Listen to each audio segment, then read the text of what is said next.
প্রতিদিনের মতো মঙ্গলবার বিকেলে সেন্ট মার্টিনের অদূরে বঙ্গোপসাগরে একটি ট্রলার নিয়ে ১৪ মাঝিমুল্লা মাছ ধরতে যায়।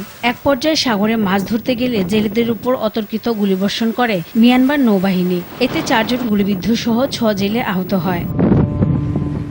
আহত ট্রলার মাঝি নূর আহমেদ জানান, সেন্ট মার্টিনের কাছাকাছি ছেড়া দ্বীপের পাশে বঙ্গোপসাগরে মাছ ধরারত অবস্থায় মিয়ানমারের নৌবাহিনীর একটি ট্রলার তাদের ধাওয়া করে।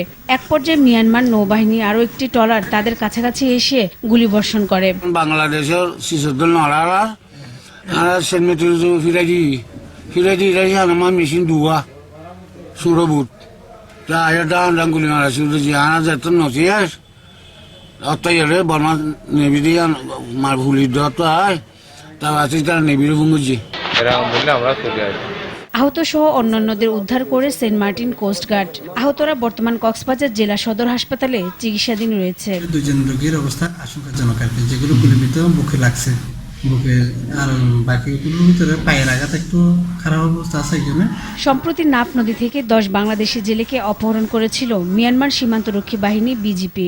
এর রেশ কাটাতে না কাটাতেই সে দেশের নৌবাহিনীর গুলি ও হামলার ঘটনায় সীমান্তের জেলে পল্লীতে আতঙ্ক বিরাজ করছে। তবে পরিস্থিতি নিয়ন্ত্রণে বিজিবির সময়োচিত পদক্ষেপের দিকে তাকিয়ে রয়েছে জেলেরা।